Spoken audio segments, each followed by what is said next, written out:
Phone চুরি হয়ে গেছে। এখন এই যে হাসতেছি না, এটা ফেক হাসি, জাস্ট ভিডিও সৌন্দর্যের জন্য হাসা আর কি। ভিতর থেকে তো আসলে হাসি আসতেছে না, কারণ জিনিসটা তো আমার চুরি হয়েছে। আর সবচেয়ে বড় ব্যাপার হচ্ছে যে ডকুমেন্টস, মানে ছবি ভিডিও কি, মানে ফোনটা চুরি হয়েছে এটা জানিয়েও আমি অপরাধ গোলায় ফেলতেছি কিভাবে? ঠান্ডা মাথায় সুস্থ মস্তিষ্কে বলি। আজকে তো বেগম জিয়ার নামাজে জানা যায়, তো মানে কত লাখ মানুষ হয়েছে সেটা তো হিসাব নাই। তা আমি বের হয়েছি 10টার দিকে, 10:30টায়। তো 10:30টার সময় যখন আমি এই আপনার মানিক মিয়া এভিনিউর সামনে, মানে Mirpur to Dhaka college new market যে রোড, এই হাইওয়ে তো আমার ভিডিও একটা আপলোড দিছি ওখানে বসে, যে প্রচুর মানুষ। তো এখন তো যাইতে হবে মানিক মিয়া এভিনিউতে দাঁড়াবো, অথবা হচ্ছে গিয়ে ভিতরে মাঠ তেরোটাই ওপেন ছিল।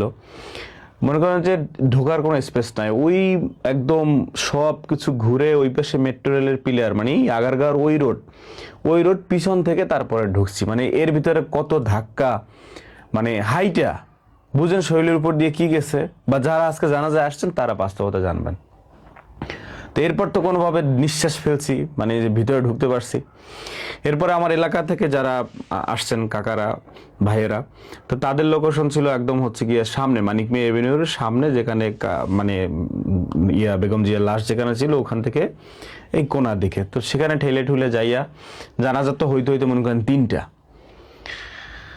তো সে সময় আমি ভিডিও টিডিও করি বা হচ্ছে গিয়া একটি ফুল, এবং এটাও আমি শিওর যে আমার দুই হাতি এই পকেটে এবং এই পকেটে এখনো চেঞ্জ করি নেই, মানে দুই হাতি অলওয়েজ হাত রাখছি, যে এত মানুষ চুরি হতেই পারে, কারণ এটা তো নেচার আসলে আমাদের চুরি করাটা।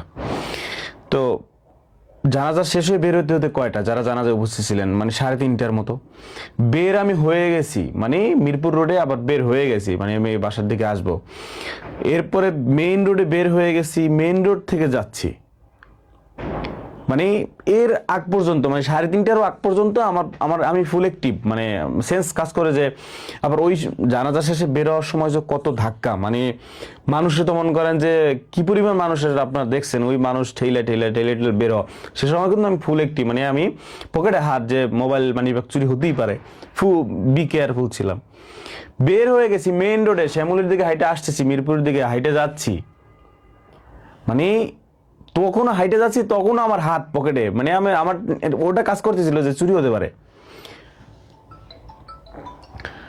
তো এরপরে 5-6 সেকেন্ড, মানে আমাকে মনে হচ্ছে যে আমার মস্তিষ্ক কোনো কাজ করলো না। মানে আগেও কিন্তু মনে হয়েছে যে চুরি হতে পারে, আমার সাবধান, বি কেয়ারফুল থাকতে হবে। হাঁটতেছি মেইন রোডে, মিরপুরের দিকে আগাচ্ছি, 5-6 সেকেন্ড, মানে আমার মস্তিষ্ক মনে হয় কি হয়েছে জানি না, হঠাৎ করে আমি পকেটে হাত দিয়ে দেখি যে মানে আমার আইফোনটা নাই। মানে আমার আইফোনটা নাই, স্যামসাংটা আছে, আর অ্যান্ড্রয়েডটা যেটা আমি সবসময় ব্যবহার করি এটা আছে, কিন্তু আইফোনটা নাই। এই মনে করেন যে 5-6 সেকেন্ডে বললাম না যে আমি কি যেন হয়ে গেছে, এবং চুরিটা হয়েছে এরও ঠিক 1 মিনিট আগেও মনে করেন সেনাবাহিনী গাড়ি এভাবে দাঁড়ায় আছে, মানিক মিয়া এভিনিউ থেকে যে মানুষ গাড়িগুলো বের হইতেছে জানাজা শেষ, ওগুলোর ভিডিও আমি করছি। এরপর মেইন রোডে আসছি, হাঁটতেছি যাইতেছি, 5-6 সেকেন্ড, মানে কেমন জানি কি হয়ে গেলাম, পকেটে হাত দিলাম, দেখি ফোনটা নাই। আমি এই যে চায়না গেছিলাম, তো ওখানে অনেক সুন্দর সুন্দর দৃশ্যর ভিডিও, ছবি, যেগুলো আমি এখন আপলোড করতে পারিনি, কারণ এই যে হাদি ইস্যু আসলো, এরপরে এই যে বেগম জিয়ার ইস্যু, তো মাতুলি ইস্যু, এর আগেও কি যেন মানে দেশে ঝই ঝামেলা হলো, তো যার জন্য ওইরকম সিচুয়েশন পাইনি, ভালো সিচুয়েশন যে এখানে এখন আপলোড করার মতো। তো এরকম অনেক দৃশ্য, ফুটেজ, ছবি আছে যেগুলো আসলে আমি, এবং আরো মানে সেই কত আগ থেকে সিলেট ঘুরতে গেছিলাম, বা অনেক একটা ফোনে তো আসলে মেমোরাইজ যেটা থাকে, অনেক আগের ছবি ভিডিও থাকে, আসলে সবগুলো আমি হারাই ফেললাম।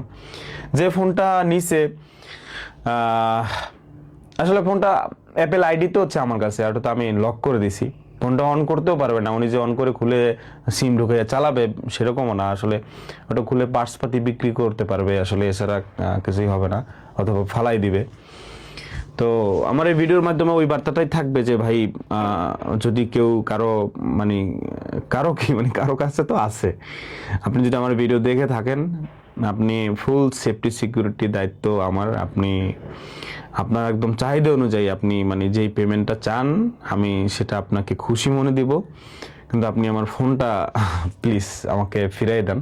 কারণ ওটার ভিতরে আমার অনেক মানে 2-3 বছরের মেমোরাইজ, কত জায়গার ছবি ভিডিও, আসলে ওগুলো আমি হারাতে চাই না। ওগুলোর কথা মনে পড়লে আসলে খুবই কষ্ট লাগে। চায়নার এমন এমন জায়গায় আমি গেছি মানে যেগুলো হয়তো লাইফের কখনো যাইতেও পারবো না, তো সেই সমস্ত জায়গার ভিডিও ছবি অনেক আছে যেগুলো আমি এখন আপলোড করতে পারিনি, এডিশনই করতে পারিনি।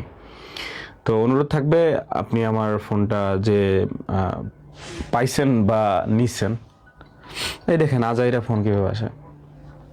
হ্যালো, আসসালামু আলাইকুম। জি আচ্ছা ভাই, আমি একটু কথা বলতেছি, তো আমি আপনাকে একটু পরে ফোন দিই। তো আজাইরা ফোন কেন আমি বললাম, আসলে দেখেন হোয়াটসঅ্যাপ নাম্বারটা আমি যে জন্য বললাম যে আমি কি ফোন চুরি হয়ে গেছে এটা কথাটা বলেও কি অপরাধ করলাম। হোয়াটসঅ্যাপ নাম্বার দেখেন কত আননোন মানুষের মানে হচ্ছে কল, এবং আমি কিছু কিছু ব্লকও করছি। দেখেন সব আননোন মানুষ, হঠাৎ করে কতগুলো মানে হিউজ পরিমাণ কল। এখন ঘটনা হচ্ছে আমি আমার ফোনটা হারাই গেছে, আমার জানানোর জায়গা আছে, আমি সেখানে জানালাম এবং হোয়াটসঅ্যাপ নাম্বার দিলাম, যাতে করে যে ব্যক্তি ফোনটা নিছে বা পাইছে বা কারো জানা সত্ত্বে ফোনটা সে আসলে বিনিময়ে ফিরেই দিতে চায়, এটার জন্য তো রাস্তাটা ওপেন করতে হবে। সেজন্য তো আমি মানে মাধ্যমটা করলাম।